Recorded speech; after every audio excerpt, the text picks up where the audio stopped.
Foster, thank you so much for joining me. It's awesome to have you here. Uh, so maybe we could just start with you telling us a little bit more about your journey and how you got to where you are today. Yeah, likewise. Thanks for having me. Glad to be here.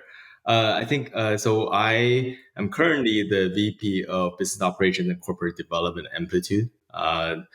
For those of you who doesn't know, Amplitude is actually a company that Tai and I actually both worked at.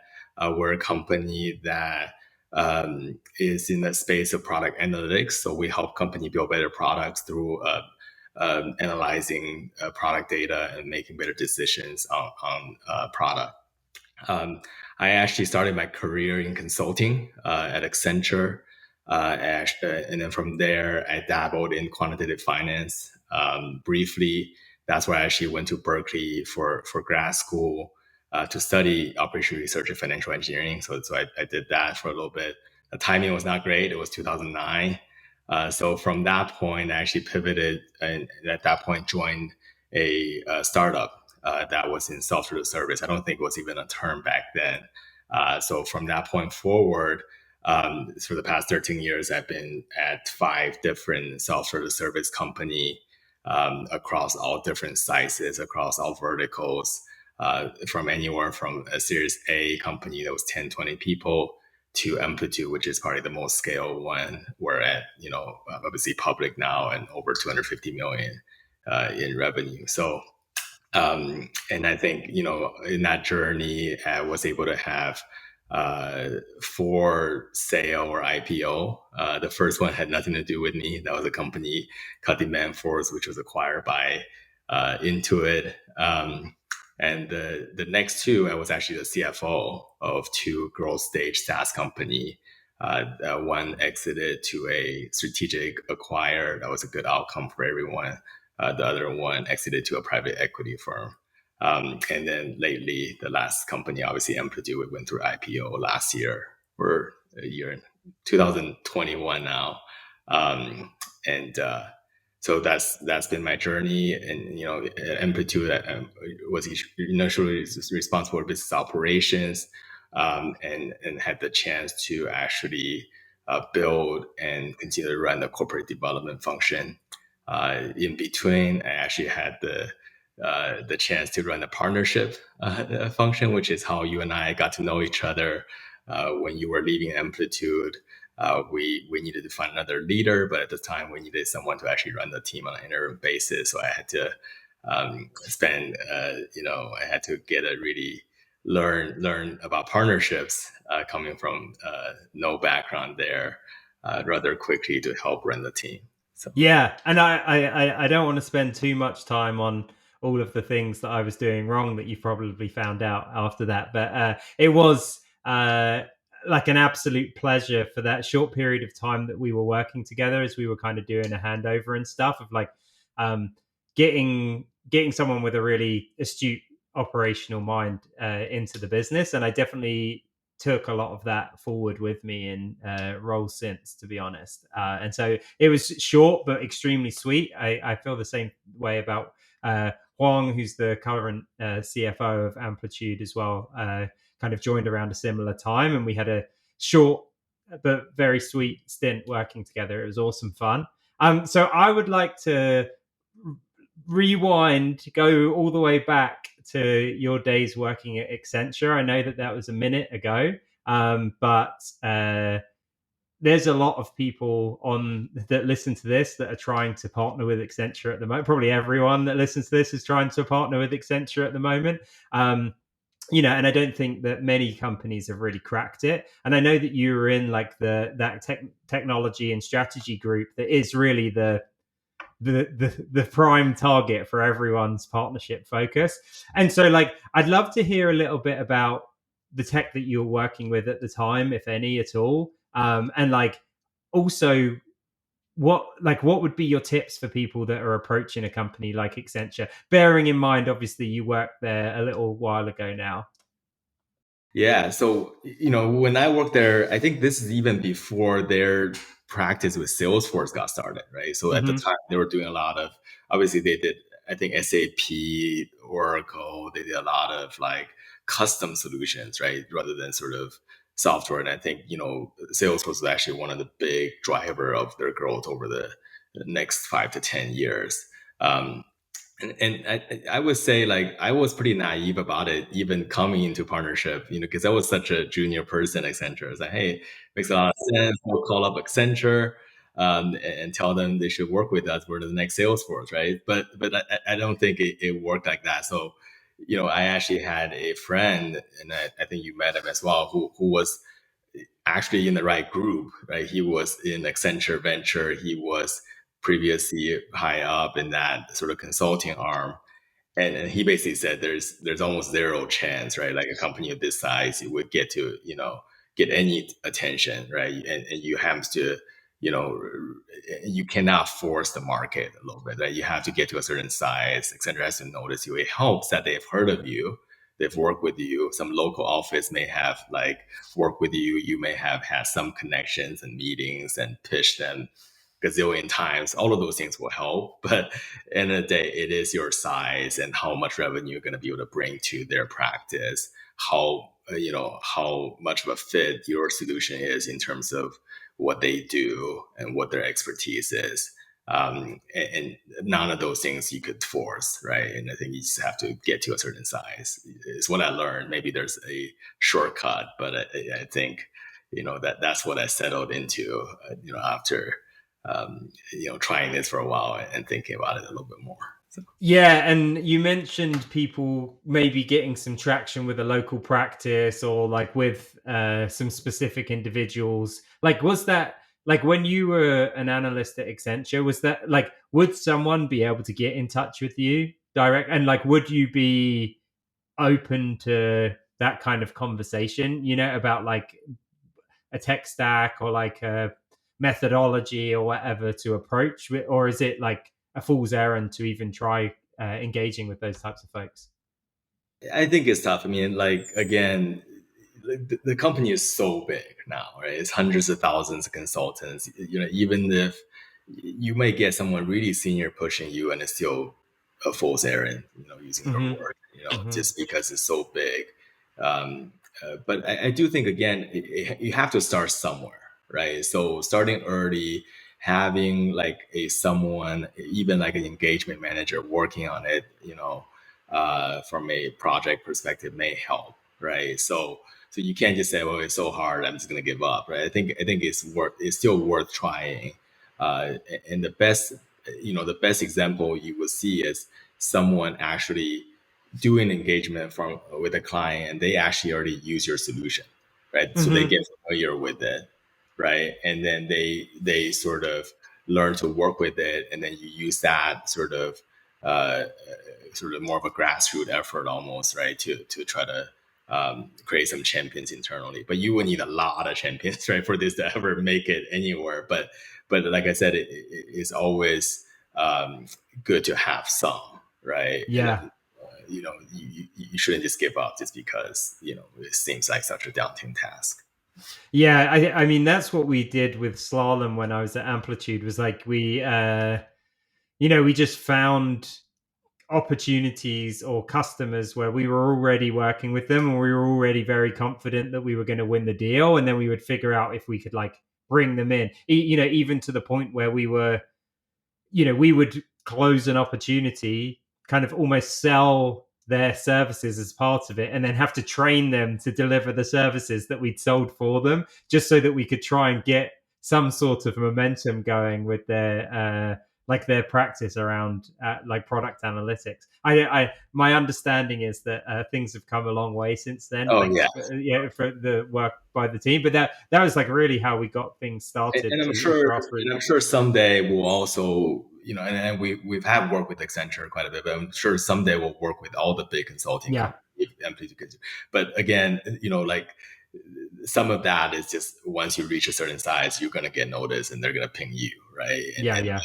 right. But Solomon also took, what is it, 5 6 years to get where Yeah. they are today, right? So but just, I guess, keep at it, right? But there's no shortcut. It's not going to happen overnight, right? Anybody that's coming in and say, "Hey, I'm going to get you hooked up with Accenture and Deloitte," and they're going to just be all over you and pitching you to all their biggest client. is probably not being truthful about it. Right? So Yeah, that's a very polite way of saying it. yeah, I hear you. I've heard people, like, we've had a bunch of different people on the show that have said realistically you're looking at like 3 to 5 years on a relationship like that to get any sort of meaningful traction going.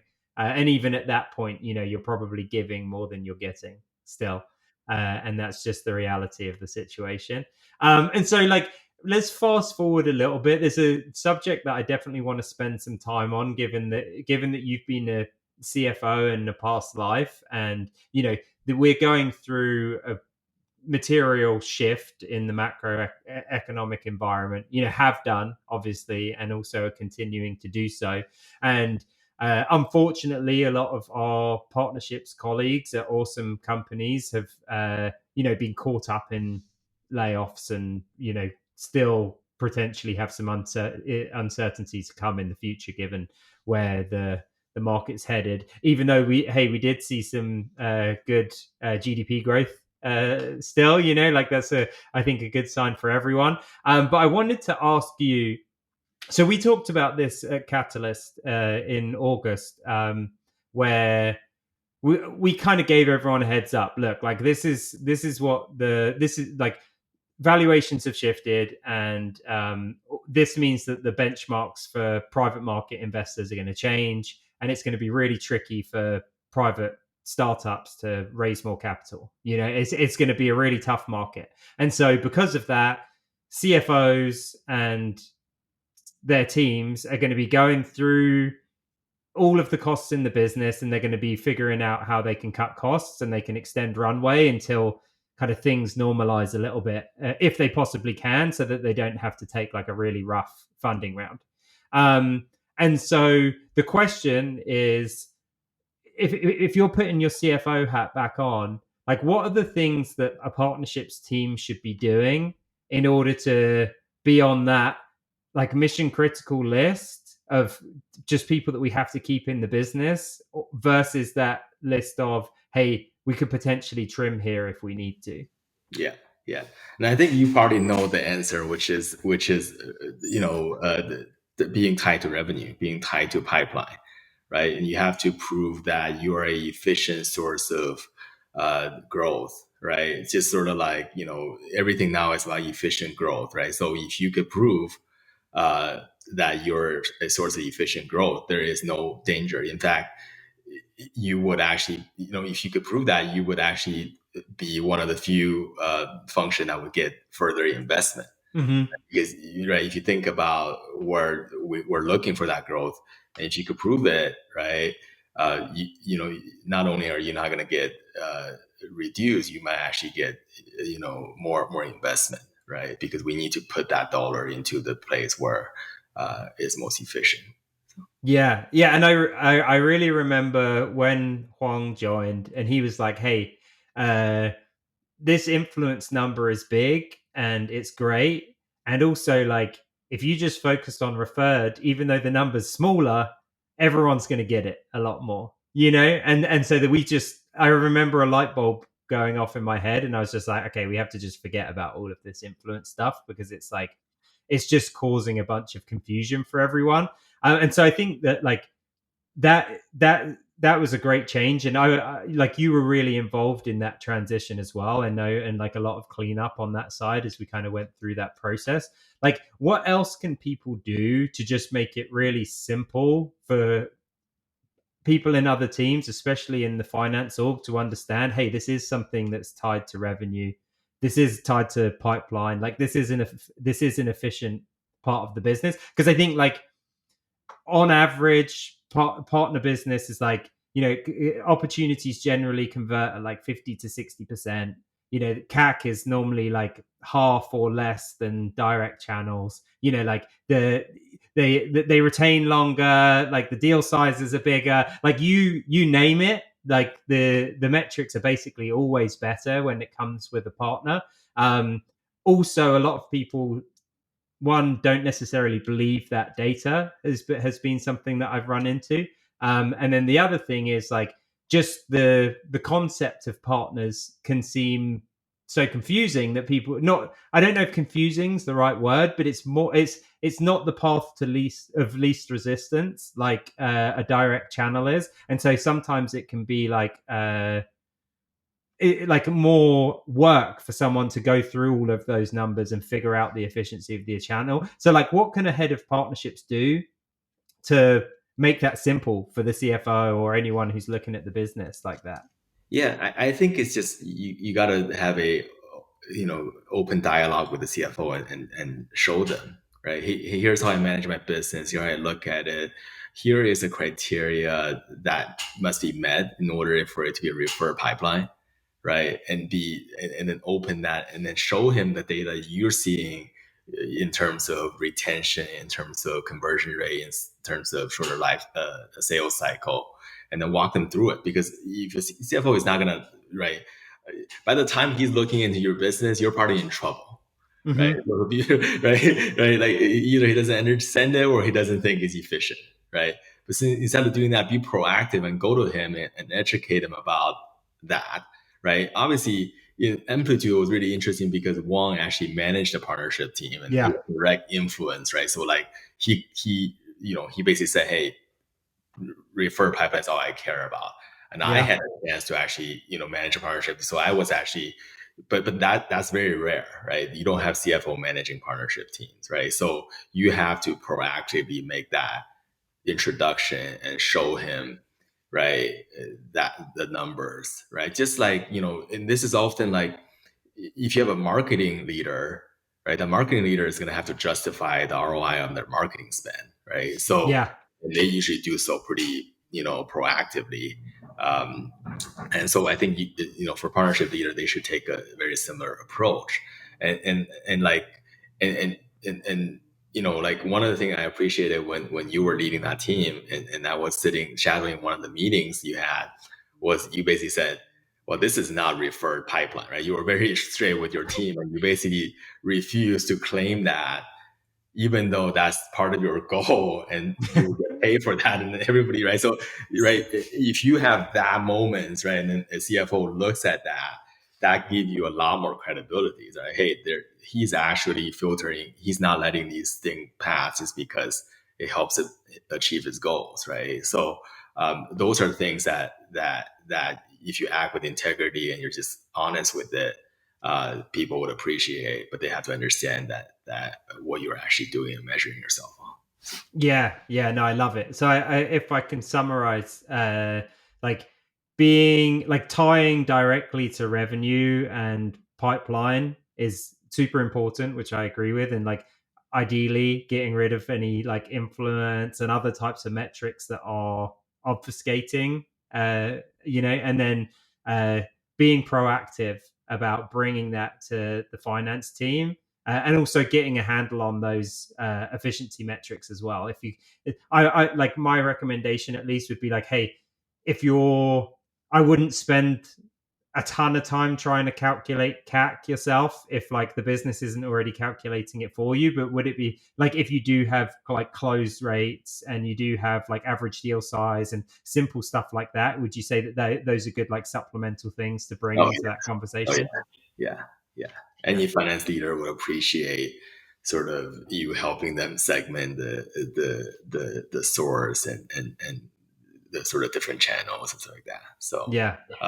yeah, I mean, I think going back to like the time I had managing that, you mentioned about the ops side of things, but I actually learned a lot from that experience on these topics, right, on partnership, right? Like I would say the first one is actually Amplitude actually operates in this space where we like to think of ourselves as the brain of the growth stack, right? Where you have all these data that's coming in, we analyze it, we produce insights for you to take action on it, right? So you send that sort of insight and sort of command to the rest of the stack to take action on, right? Um, and because of that, and because we work with company of all sizes, right? We work with the company of all verticals. There's actually a lot of players, a lot of products and categories and companies that are complementary or adjacent or semi-competitive So that ecosystem is actually fairly complex. So Mm-hmm. running the partnership, they actually forced me to understand that, right? And which actually translated really well into building the corp dev function, because that um, allowed us to do that landscape, which is sort of corp dev 101, a lot easier, right? Yeah. Yeah. So the other thing which I was trying to tie back to what we just talked about, which is um, understanding that the dynamics or the goals of your own partnership team, right, will have will make you understand how easy or hard it is to get certain things done in the future, right? So the example is Amplitude, because we set it up to be very revenue focused, pipeline focused. If there is a partner or a company that want to partner with you, but is a small startup or whatever that's not going to bring pipeline, they're not going to be prioritized, right? Yeah. That's just the way of life, right? And if you're a corp dev or you're trying to develop a story or prove value with some joint customers or whatnot, whatever you're trying to do, um, the partnership is probably not going to be able to help you, right? Like, so you have to understand that, right? And that's neither right or wrong. It's just you have to understand the structure of the team that you have, and what your strategy is, right? And then adjust your strategy accordingly, right? And that experience helped me form my view on sort of this partner versus buy versus build, which I'm sure we'll get into, but also help me understand how the team is run, what the team is measured on, which means what will be important to them versus not very important. So. Yeah, no, I love that. And so it's a great transition, because I was excited to start talking about the corp dev world. I think, uh, there's a lot of people, there's a lot of overlap in these roles, especially like you mentioned, getting that visibility into the broader ecosystem and how it operates. Like, one of the most difficult things I think for partnerships teams in general is that they spend so much time out in the ecosystem, and so they have like such a strong understanding of what's happening in the market versus like just what's happening inside the walls of the business, that it's almost hard for them to talk the same language as people within the company. Because it's like, using Amplitude as an example, like Amplitude speaks a certain language, and then if you're a partner manager who spends like most of your day with Braze, Segment, Apps Flyer, like every other technology provider and all of their customers, like you gain like an understanding that no one else at Amplitude has, and doesn't necessarily have like much of an interest in gaining, except probably corporate development, who like it behoves you to also understand that ecosystem as well. And so I think that there's like a really cool partnership to be had between those teams. And I would love to kind of explore that a little bit more. So could you first just talk a little bit about like what is the responsibility of corporate development at Amplitude? Because it might be a new term for some folks that are listening. Yeah, I mean, corporate development at Amplitude, is primarily focused on mergers and acquisitions, so M&A, to drive growth, and maybe accelerate product roadmap. It's pretty standard. It would consist of someone that's sort of thinking about deals and companies that we could potentially acquire, as well as a team or individual or borrowing resource from other team that does integration if there is an actual deal or acquisition to be made.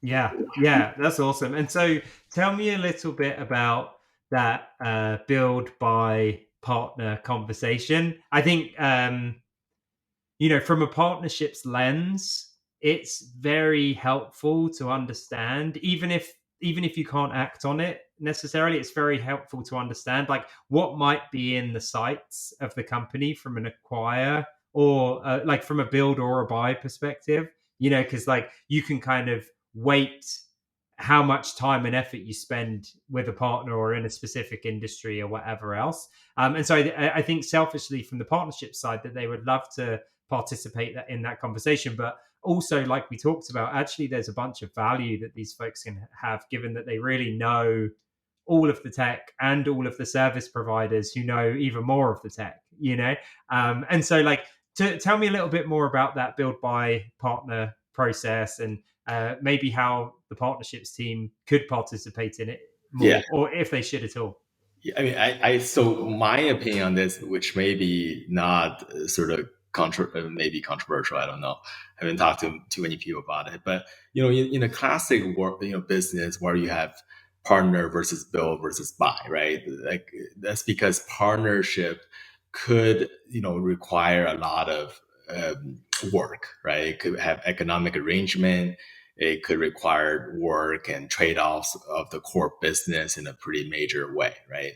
But in technology, a lot of times partnership is, I mean, it could be as simple as setting up an integration, passing data, and then, it could be very straightforward to set up, right? You have these business like Salesforce that have ecosystems and have great business built on top of it, right? So it's a very well understood thing.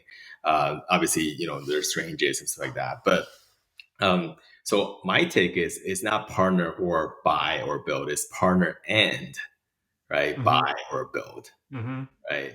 Unless it's a Mm-hmm. direct competitor, right? Unless it's someone that's literally going after the same customer with the same product, you should always try to partner first, right?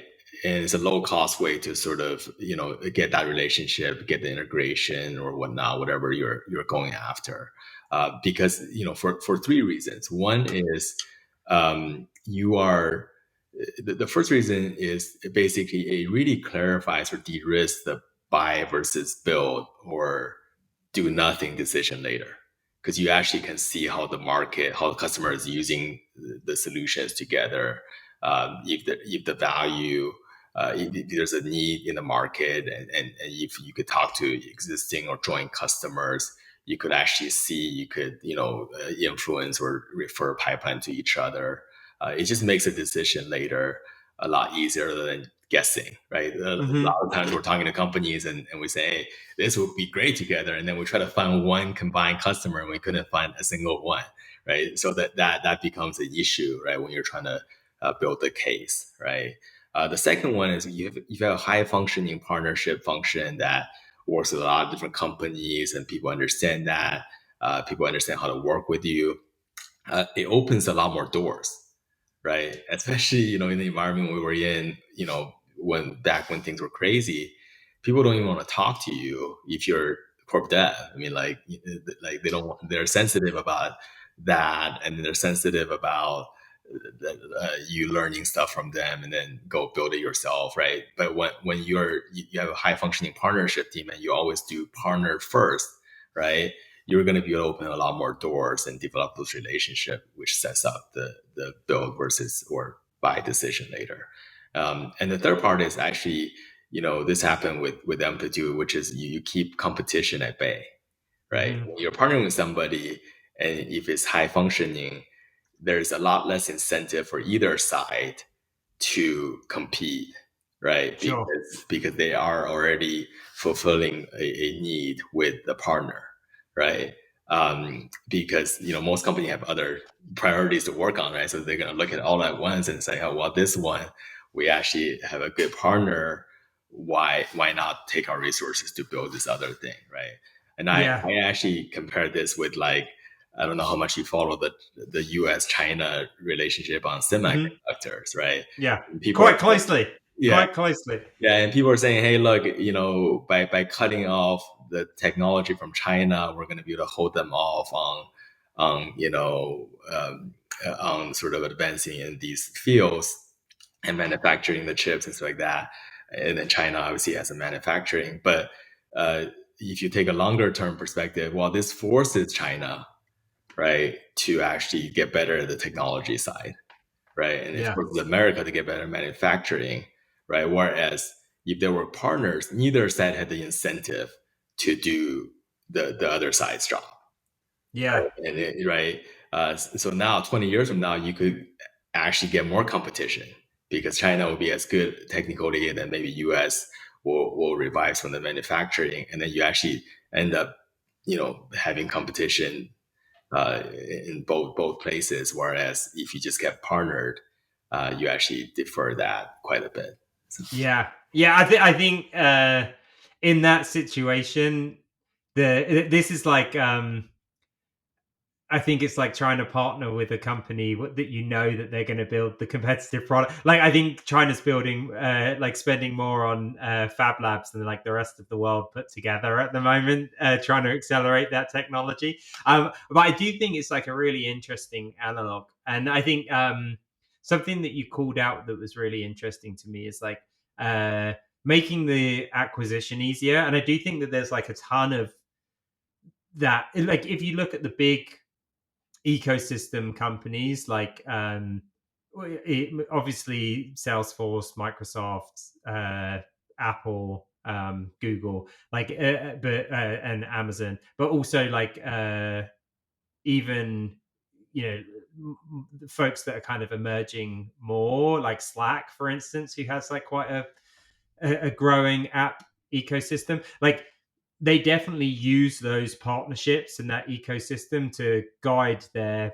either build or buy strategies, or like their venture strategies as well. Like what better way to get an understanding of if a space or company is attractive than like seeing how well they do in your ecosystem already. Like I mean Amazon, I think Amazon's the best and worst example of this, right? Where they'll just wait until something's popular and then they'll make like a cheaper version of it, and hey, fair enough. Actually, I mean, you could probably again say that that's a pretty good analog for Microsoft and what they do. But yeah, I think that like there is something really interesting in that, where like having that visibility, like it dramatically increases the amount of data that the corp dev team has to make smart decisions, right? yeah, and that's why I say partner Exactly. and buy or build, right? It's not a Yeah. or, right? Whenever possible, you should always partner. It just gives you so much more data. It gives you allows you to make that buy versus build decision with a lot more confidence later, right? Yeah. Yeah. And I know we've been talking about, I really like that, by the way. I feel like you should just coin that. Like, rather, it's not, Trademark that term, yeah, I think a lot of people would be excited for that. It definitely like gave me a bit of a light bulb moment there. I really love that, and I do think it's the modern way of thinking about this Yes, type of yes, stuff. yes, yeah, And so I'm going to stop saying build by partner yeah. going forward. So Partner there you and go. build or buy, yeah. Yeah, exactly. And so tell me, like, I think there's a lot of partnerships folks that would be really interested in journeying into corporate development at some point, and like what's a smart path for someone to do that? Like say there was someone on the partnerships team at Amplitude, like how would they, or could they end up like on your team, on the corp dev team? Yeah. Yes, for sure. I think one of the skills that's really valued in corp dev is actually finding finding good companies, finding deals, right? The way I like to Mm-hmm. think about it is like, how do you even measure yourself, right? Because right, this is it's actually harder than partnership. It's hard to measure partnerships. Think about how to measure corp dev, right? Like it's really hard. But one of the things you do look at is, are you able to you know get in front of the right folks, right? If you want to reach out to a company, right, can you set up a meeting between the two CEOs, right? If the product leader says, "Hey, I want to study this category. Here's three companies that you should take a look."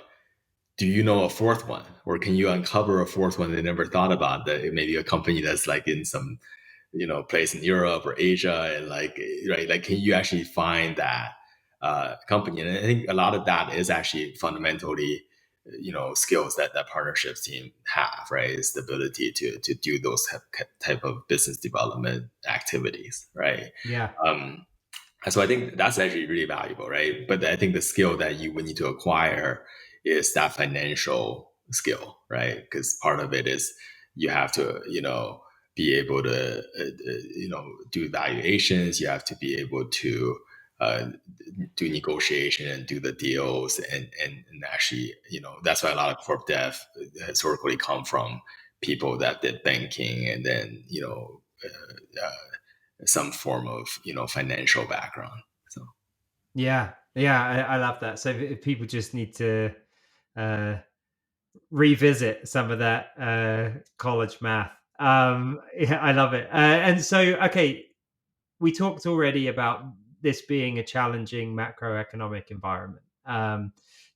With that, also, there's I think the environment for M&A, and I'd love to get your pulse on this. Like, one, it's like, okay, so there are companies that are struggling, and that means that there's probably more people in the market willing to sell than were previously. At the same time, people took crazy valuations the last few years, and so maybe their expectations of what an acquisition value would be are inflated potentially, depending on who you ask. So tell us a little bit about the current environment. Like, what does it look like from an M&A perspective out there right now? yeah, so I think it's interesting, right? Because 2 years ago, like I said, people don't even want to talk to you, right? And like Mm-hmm. there were a company that had $1 million AR raising at 300 million, in valuation, right? So it's one thing to cut a check for a investment, at 300 million, but it's another thing to actually pony up $300 million to buy the company, right? So a lot of times corp dev or like just acquisition was just you're just priced out, right? Yeah. For the longest time. So the tide has really turned. Yes, obviously it's gonna, you know, correct to the other side. So this is actually, you could argue, this is actually the best time to buy companies, right? Mm-hmm. Because good companies can be had at reasonable valuation again, right? And if you're long term focused and you're forward thinking, this is when you actually go shopping, right? But the difficulty of going shopping at this time, even for the big tech, is they're also laying off people, right? It's really hard to Yeah. say, hey, I'm gonna cut 15% staff, but then I'm gonna go buy this company, right? Like it's just really hard, right? So even though strategically it's the right thing to do, right? It is actually very difficult to execute, right?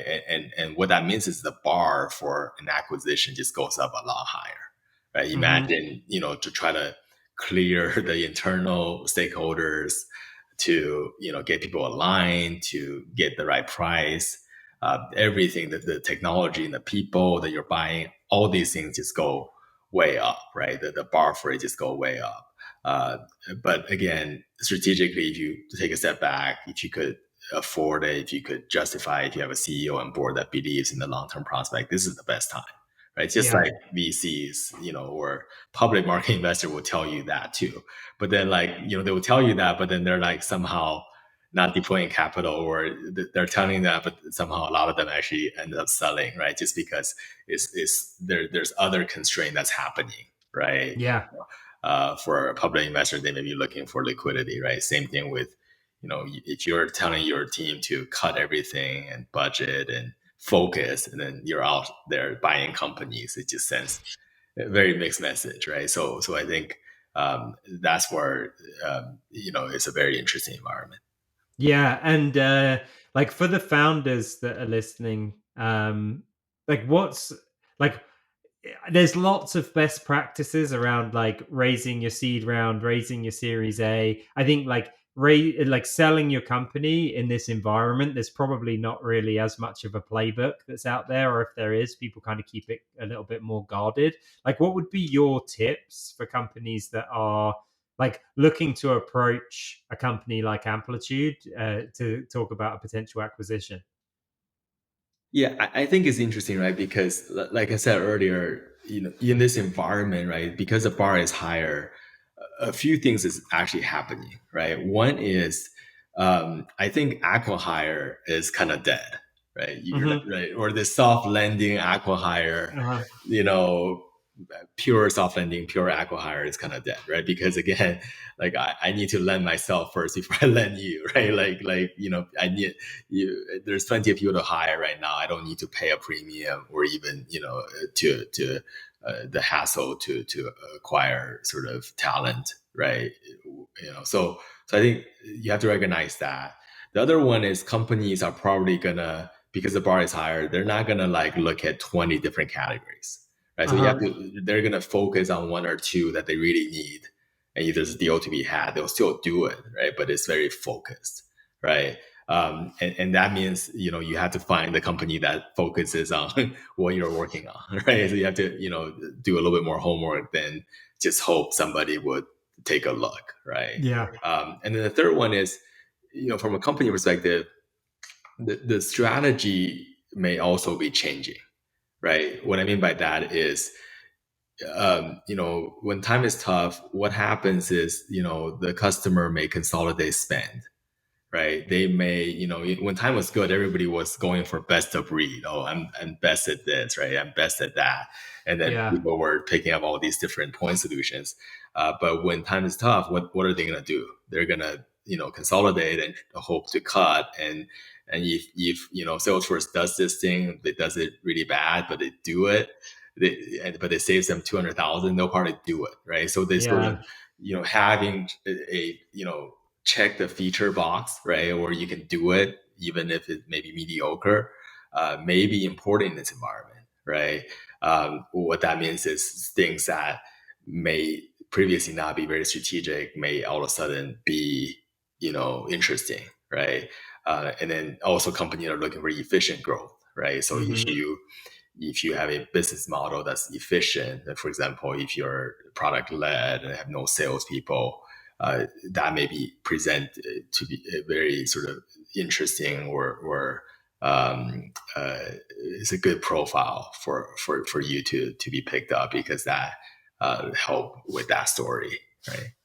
Yeah, and I think what I saw, or like what we saw a lot of the last few years, was exciting companies in the public market who had like a great valuation were effectively able to buy revenue, and that was like that was a really smart approach, because if you're trading at 40x and you're buying a company at like 25, like suddenly that's like a really like it's just an absolute no-brainer, like if you don't think that the company's going to fall apart, and now that companies are valued at like 5, 6, 7x, like and private market is, like people are still on their last round of like a 50 to 100x valuations, like are these going to have to be cash transactions now, or do you think people are going to bite the bullet and just like take stock on like a much lower valuation for their revenue, or what do you think happens there?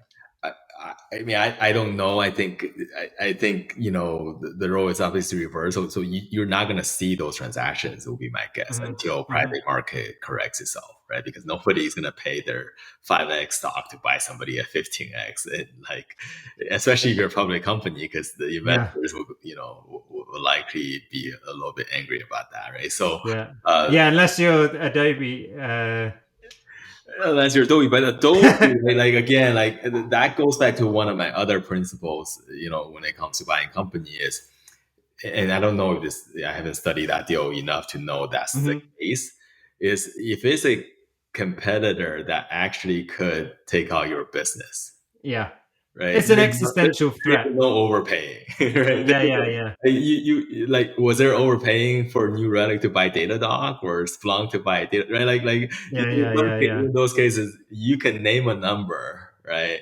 And there is no, most of the time it's not even, you can't even buy it, right? That's Yeah. they won't sell it to you because they know they're going to disrupt you.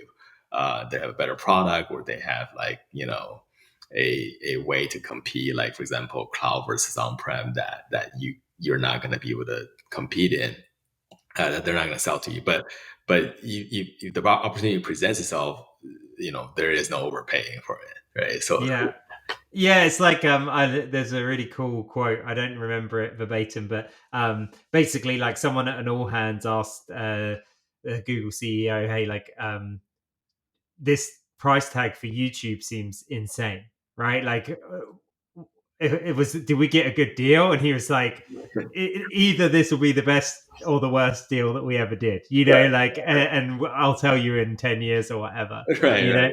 And I think that that's really cool. And The same can be said about WhatsApp and Instagram, right? totally. So there is And there's 1,000 other examples where an acquisition happens and the company just kind of fizzles away as well. right, And so, yeah, it'll be I think the Figma one's really interesting because it is a wildly popular product and it is a great product. And right. it was an existential threat for Adobe. So, a cool one, especially in this environment, because we won't see that many of them. To be able to do that, right? I'm going to pay 10x to be able to buy somebody at 40 or 50x. I mean, like that is pretty amazing. But my guess is that it's not going to happen very often. If it does happen, it will be one of those cases, and the public company is going to wait it out until everything corrects, or like they're going to have it at a reasonable value. Yeah. Awesome. Well, Foster, I know we're at time. It's been absolutely amazing chatting about this with you. I'd love to ask you before you go, our regular question. What's something that you learned recently that you'd like to share with the listeners today? I don't know about recently. We talked a lot about the environment we're in, right? The bubble that formed and the subsequent bursting of it, and like we really lived through it, right? This is not like we were investing in the stock market. We were actually, a part of SaaS company that went through this valuation boom and bust. And for me, actually going public with the company, and then later see the stock drop. So I guess what I learned from that is just how just that. I mean, just exactly that. Learning through that experience, right? You could watch the .com, you could watch people talk about the Great Recession. You could, but until you actually live through one of it, you don't really know what it's like. So I think that is probably learning for a lot of people out there. If you were to distill that down to one thing, it's probably like interest rate and its relationship to everything, right? Like, again, people just don't appreciate that until, I guess, the past year. But like, if you like Warren Buffett, in the 90s, in a shareholder letter, said something to the effect of, I think interest rate to asset price is like gravity to Apple, right? So, or maybe things. I don't know if you said. Yeah. Like, I mean, I read that book, the letter, but I wish it had registered me, right? It had registered more, right? And I think a lot of people, wished it would have registered more to really understand what that means. The good news is that we'll be able to tell our kids that when we see it coming next time, and watch our kids ignore us. Exactly, and run into the same stuff. For sure. Like in the same way that we ignored our parents. Yeah, we should hope that next time we see it, we can actually not do the same mistake again, right? It's the human psychology is pretty amazing, Yeah. So we were all the smartest people. Like there was no. We cannot we cannot talk ourselves out of this one. So good. Awesome. Well, thank you so much for your time. I really appreciate it. I know this is going to be a fascinating topic for everyone, so couldn't appreciate it more. Yeah, thanks for having me.